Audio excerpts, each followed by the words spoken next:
an understanding, a real feeling understanding of the polar relationship between the individual and the world is something that operates, as we say, in your bones, and isn't just a view that you hold or a belief that you hold. It's so curious that the emphasis of the Western tradition in religion is primarily upon right belief. Do you believe in the right dogmas and the right doctrines? And only secondarily upon right action. Because what you believe is, in Christianity at any rate, far more important than what you do. Because one is saved through faith, not by works. And early in its history, the Christian church rejected the movement in the church which had been known as Gnosticism, from the Greek gnosis, which means knowledge. And in a way, there were some sound reasons for doing so. Because the Gnostics were what I would call anti-materialists. They divided human beings into three classes that were called, respectively, pneumatic, psychic, and hylic. The last one being H-Y-L-I-C, from the Greek hyli, or they would call it now ile, meaning wood. So the people were spiritual, psychological, and wooden. And that is to say, the wooden people were those most absorbed in materiality and most closely identified with their bodies. And Orthodox Christianity rejected this sort of distinction because of the perfectly correct idea that material existence is not inconsistent with spirituality. This is something which most Christians have forgotten, but they do believe as the central principle of Christianity in what's called the incarnation. That in the Jesus of Nazareth, Almighty God did in fact become material, become human. And by this process initiated a transformation of the cosmos. In the words of St. Athanasius, God became man that man might become God. And you don't hear that from the pulpit very often. The Christian church therefore emphasized pistis, or faith, as against gnosis, or knowledge, because they said you can never know God. God could never become an object of knowledge. And in this funny roundabout way, the Christian theologians were saying exactly the same thing as the Hindus. Only the Hindus do call this knowledge of God through faith, they call it jnana, which is the same as the Greek word gnosis. But just to give you a little sidelight on how words get mixed up in their meanings, we now have a class of person called an agnostic. And an agnostic generally means a person who doesn't commit himself to any beliefs about the ultimate nature of things. He just says he doesn't know. But the original word, agnosia in Greek, meant a special kind of knowledge. It was called the dark knowledge of God. The knowledge of God in the cloud of unknowing, to use the title of a mystical treatise written by an anonymous 14th century English monk. This monk derived his ideas from a very mysterious figure who wrote under the name of Dionysius the Areopagite.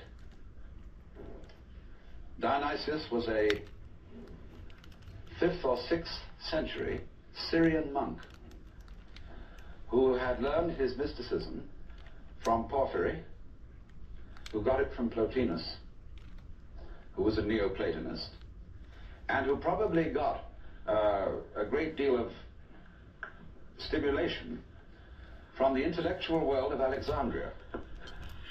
And Alexandria, in the early years of the Christian era, was a tremendous exchange place between East and West.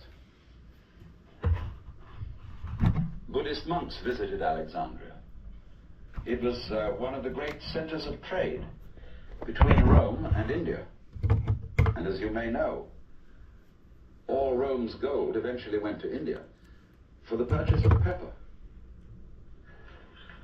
And as a result of this, the Roman economy collapsed.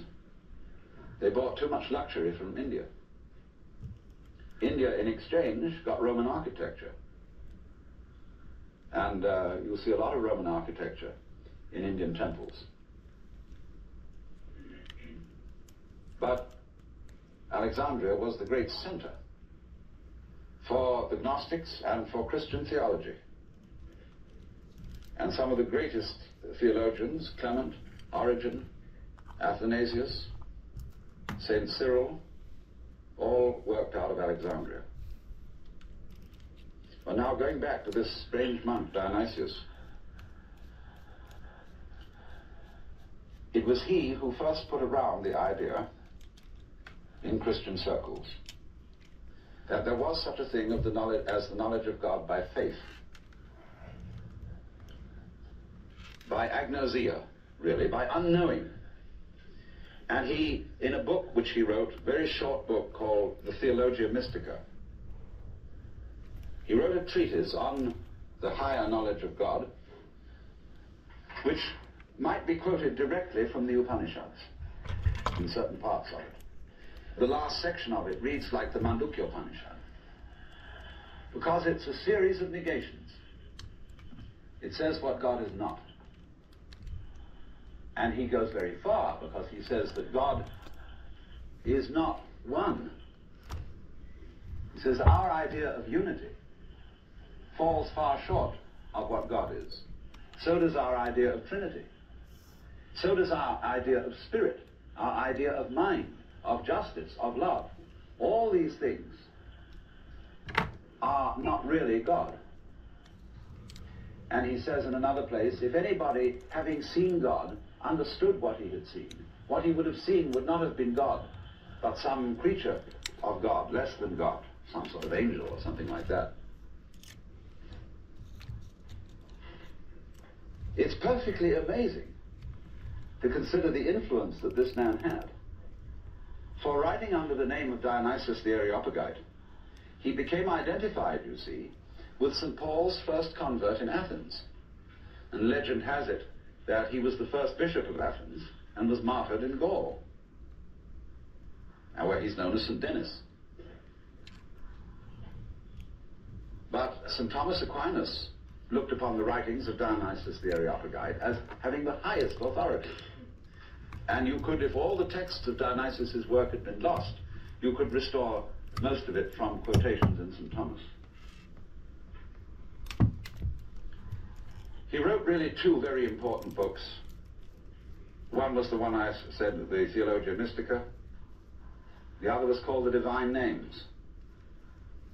And these two books presented the two phases of his theology. The book called the Divine Names was a discussion on the nature of God in terms of what God is like, by analogy.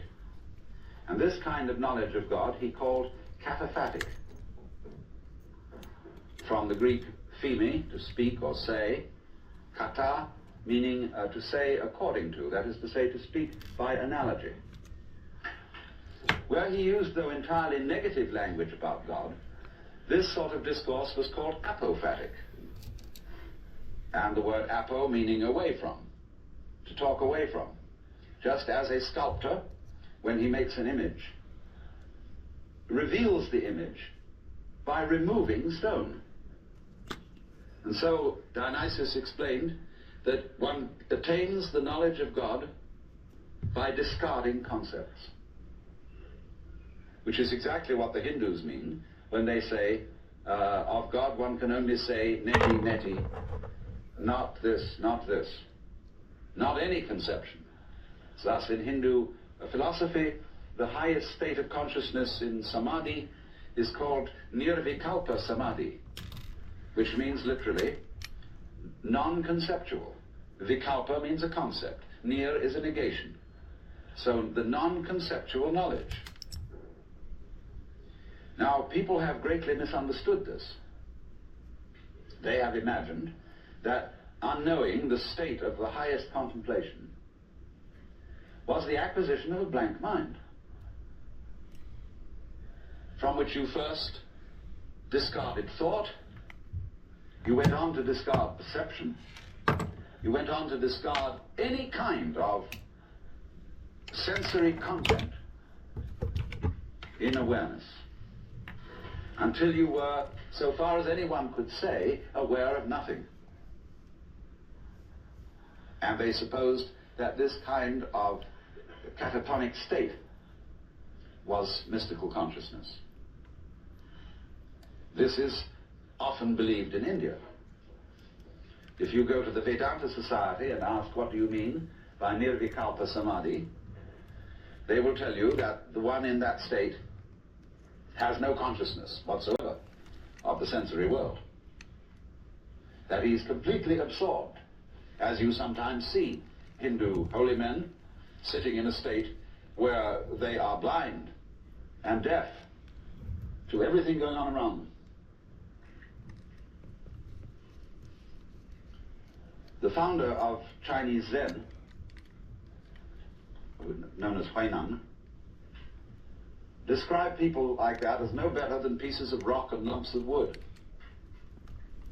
He said it's a very serious mistake indeed to confuse the sunyata, the Sanskrit word for the great void, which is both the ultimate reality and the consciousness thereof. That it's a great mistake to confuse it with nothingness.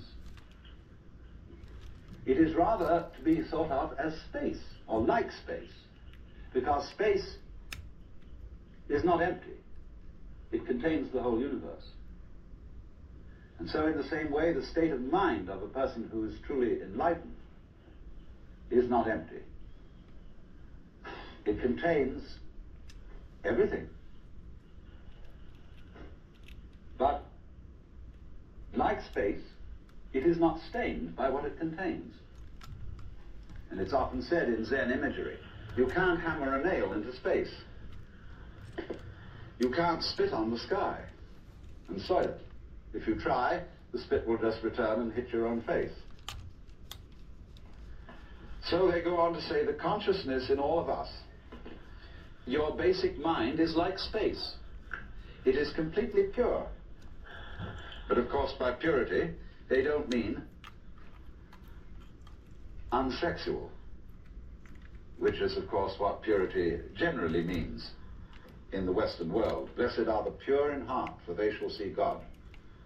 A person who's pure in heart is generally understood as one who never has any naughty thoughts. You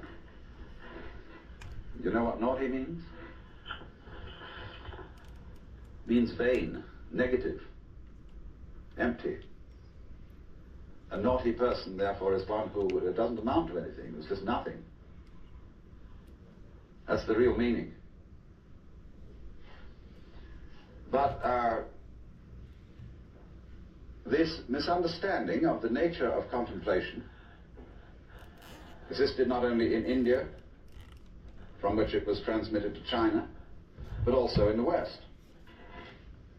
You read many treatises on Western mysticism, and there's still the feeling that getting into a deep, deep trance, sometimes called rapture, again, the word rapture has undergone some transformations. We talk about rapture as people being beside themselves with pleasure. But to be rapt means to be taken away from the body. So also ecstasy. Not nothing, because nothing excludes something. Not being, because being excludes non-being, and vice versa. And so they use this word non-dual to mean that which doesn't exclude anything, which, as it were, has no outside. As we say, space has no outside. You can only have outsides inside space. You can't have any outsides outside space. There is no outside space, even though space may be curved and finite.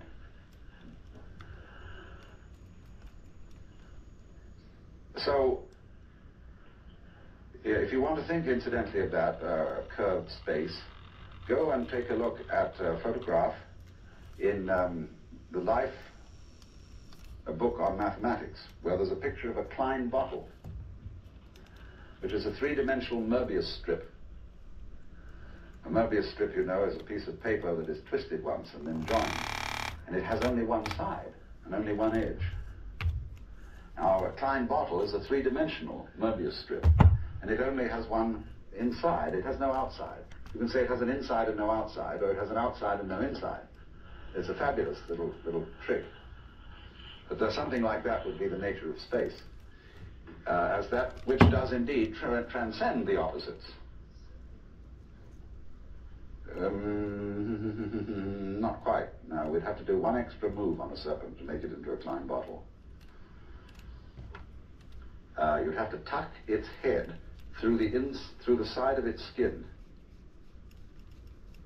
and make the aperture through the mouth continuous with the inside of the serpent towards the tail, you see. That's more or less what a Klein bottle is. So,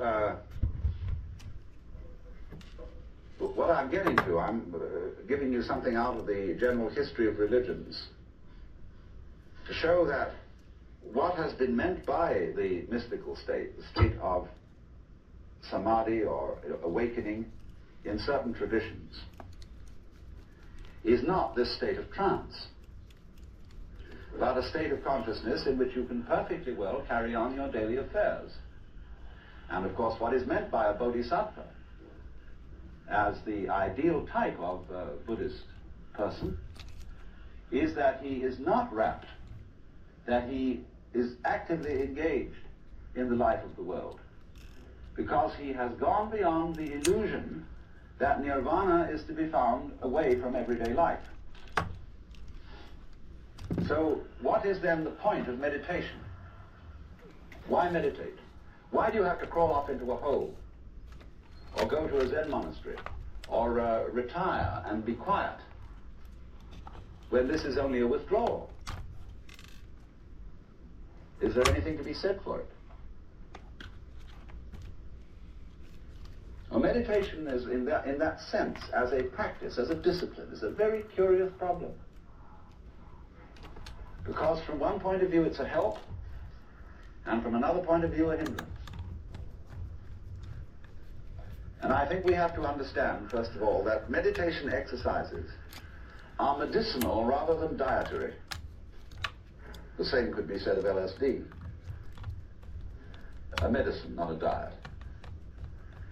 Something that is described in Zen as when you want to open a door, or summon someone to open the door for you, you pick up a brick and you knock on the door, but you don't carry the brick into the house. When you need a raft for crossing a stream, you cross the stream on the raft, but you leave the raft on the bank at the other side. You don't go carrying it around. But a lot of people, when they get into meditation, or they get into religion, or into any kind of exploration of this sort, turn the door into a revolving door and keep on going round and round and round and never get through. They say, what a gas it is to be in this revolving door. So I think a good definition of a parasite is a person who goes through a revolving door on someone else's push.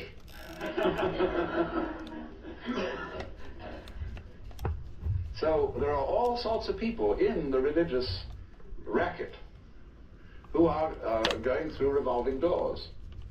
And they're very bitter about people who walk right through and leave the door behind, because they say, well, you haven't paid enough respect. You must really understand religious one-upmanship. It's a tremendously important thing. And don't be caught out by this, because what happens is, there's a little game going on, which I'm going to initiate you into. And it's played in Zen, which is,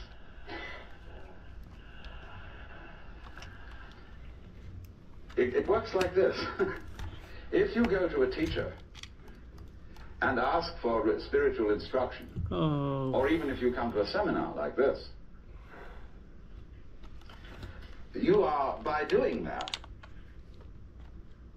confusing yourself, because you are looking for what you're asking for outside, as if someone else could give it to you, as if you didn't have it. So the teacher knows that as long as you do that, you haven't understood. You deserve to be.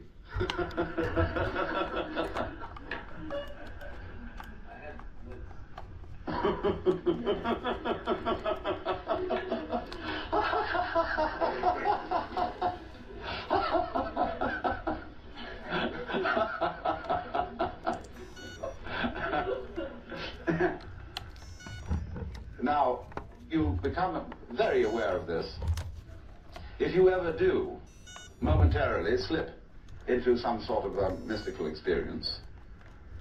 You become aware of this tremendous gamesmanship going on. If you see it as sort of continuous with all sorts of cosmic games that are going on, of creatures eating other creatures up, and the creatures that get eaten, of course, transform themselves into the creatures that eat them, and then in turn eat other creatures. And you see the whole hide-and-seek game going on, and then you realize very clearly that the state of development that you are in now is no better and no worse than anybody else's state. Because it's like space again. Which planet is in, or which star is in the best position? Well, it's all equal. They're all in the middle. Any one can be considered as the center one. Any point on a sphere is the center of the surface of the sphere. Whether we call him from a certain point of view sick, or whether we call him healthy, whether we call him good or bad, neurotic, normal, psychotic, sane, all the manifestations are just like the leaves on the trees. And in each being in a unique way is, as Christians would say, manifesting the will of God.